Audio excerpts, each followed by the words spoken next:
오늘의 사연을 시작합니다. 안녕하세요. 요즘 고민이 많은 50대 중반 남성입니다. 어쩌다가 저에게 이런 일이 일어났는지 골치가 정말 아프네요. 제 가장 큰 고민은 회사 후배의 와이프입니다. 매일같이 만나고 싶다고 연락을 해오는데 정말이지 어떻게 해야 할지 모르겠습니다. 눈 딱 감고 몇 번 만나서 몸정 나누었는데 계속 무섭게 집착을 해대니 이걸 어떻게 떼어내야 할지 아니면 그냥 만나야 할지 싶네요. 제가 다니는 회사는 작은 중소기업입니다. 중소기업이라고 하더라도 사무실에 앉아있는 사람은 몇 안 돼요. 대부분 생산직이고 이래저래 사람들도 많이 바뀌는 곳이라서 사무실에 딱 자리 잡고 앉아있는 사람은 손가락 개수 조금 넘네요. 그래서 돈독한 가족 같은 회사의 분위기를 강조하면서 회식이 잦은 편입니다. 코로나 이전에는 워크숍도 참 많이 갔는데 아무래도 코로나 때 인원 감축도 좀 하고 재택근무도 좀 하면서 상황이 바뀌었죠. 작년 여름부터 정상적으로 모두 출근을 하게 되었는데 생각보다 회사가 매출이 올라가면서 사람을 급히 뽑게 되었습니다.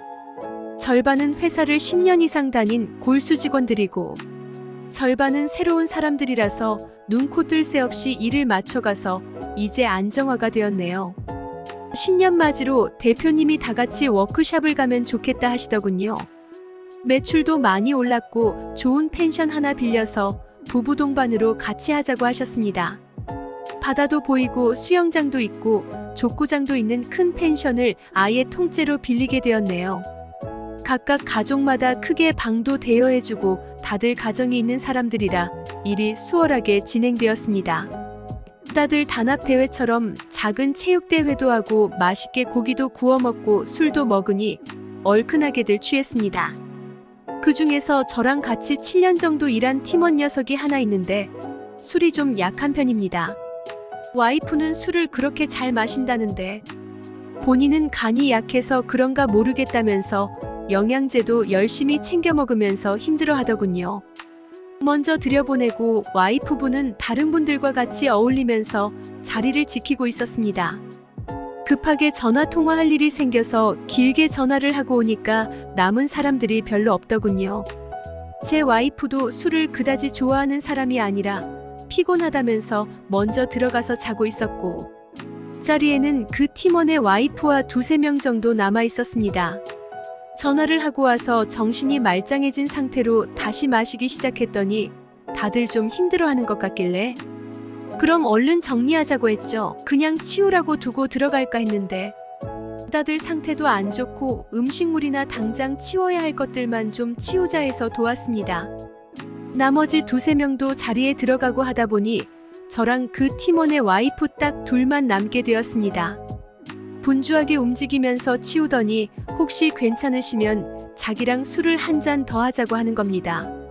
술이 많이 고프신 건지 아니면 모 남편에 대해 잘 부탁한다고 이야기하고 싶은 건지 모르겠지만 그래도 나름 챙기는 팀원이라 그러자고 했습니다. 결혼하신 지는 5년 정도 되었는데 결혼식이랑 회식하다 술자리가 길어져 어쩌다 하게 된 집들이 이후로는 처음 뵙는 거였죠. 홀짝홀짝 마시는데 약간 눈빛이 풀린 것 같아서 이걸 어떻게 하나 싶었는데 갑자기 막 말을 하시더군요. 팀원이 40대 후반, 와이프분은 40대 초반인데 아이가 아직 없습니다. 자기들이 어린 나이에 결혼한 것도 아니라서 아이를 가지려고 많이 노력했는데 잘 안 들어선다고요. 집에서는 다들 제 탓만 한다고요. 그래서 결혼하고 1년 정도부터 꾸준히 시험관을 하다가 코로나 때 잠시 조용해지더니 다시 괜찮아지니까 계속 시험관을 부추긴답니다. 너무 아프고 힘들고 솔직히 나이도 나이인지라 그냥 포기하고 안 하고 싶은데 시댁에서는 그렇지 않은 것 같다고 하네요.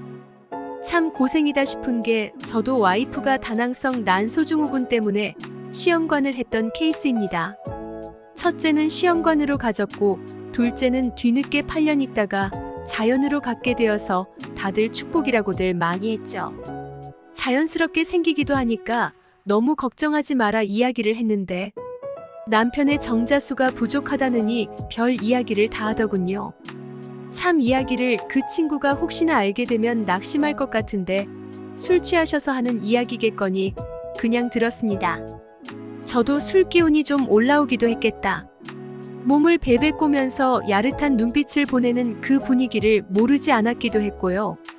안 된다고 생각은 했지만 저렇게까지 눈치를 보내는데 거부하는 것도 남자가 아니지 않습니까? 갑자기 옆으로 와서 앉더니 남편은 그런 것도 하나 막아주지 못하고 시댁에서는 계속 눈치를 주니 너무 힘들다고 합니다. 그러면서 남편도 자꾸 그 시기에 맞춰서만 하려고 하고 부부관계가 너무 소원해져서 요즘 외롭다고 측은한 눈길을 보내더군요.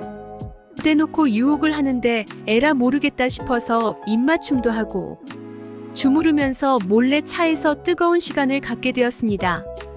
그러고 나서 아침에도 저를 보면서 배시시 웃는데 하룻밤에 불장난인 줄 알았던 게 아니었던 겁니다.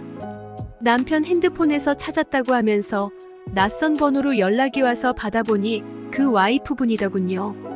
너무 좋았다면서 또 만나고 싶다고 해서 불끈불끈한 마음에 몇 번 만났습니다. 술자리도 갔고 잠자리도 갔고 그냥 그러다가 말겠거니 생각했던 게 문제였습니다. 갈수록 더 적극적이고 대범한 걸 원하더니 어느 날은 자기 남편 야근시키고 놀러 오라더군요. 이건 진짜 아니다 싶어서 거리를 두려고 했습니다. 그냥 좀 가볍게 만나는 거면 모를까 이렇게까지 가슴 졸이면서 만날 사이도 아니고요. 그냥 가끔 가다가 만나서 서로 외로움이나 달래주는 사이였다면 딱 좋았을 것을 선을 자꾸 넘으려고 하시더라고요. 처음에는 그런 적극적인 모습에서 매력을 많이 느꼈습니다. 나이도 그렇지만 와이프와는 오랜 연애 후에 결혼을 하게 돼서 그런지 와이프의 갱년기 이후에 부부관계가 소원했거든요. 원래도 그렇게 적극적이고 먼저 유혹하는 스타일이 아니라 제가 대부분 원해서 하는 편이 훨씬 많았고요.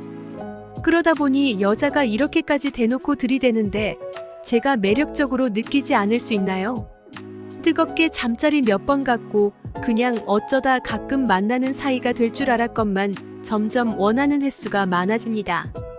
남편이 그동안 안아주지 않아서 그렇다고 하는데 정말 곤란하고 이제는 부담스럽습니다. 만나면 집에 안 보내주려고 하는 것도 불편하고 요즘 와이프가 늦게 들어오고 아이도 안 가지려고 한다는 고민을 들어서 그런지 더 마음이 불편합니다. 남편이 너를 많이 사랑한다 매일 얼굴 부딪히니까 좀 불편하다. 이야기를 해도 그저 야릇한 미소만 자꾸 보내네요. 어떻게 해야 자연스럽게 떼어낼 수 있을까요?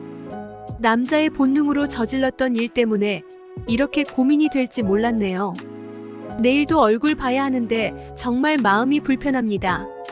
오죽하면 퇴직 시기를 앞당겨야 하나 고민까지 하고 있습니다. 오늘의 사연 여기까지입니다. 구독, 좋아요로 응원해주세요.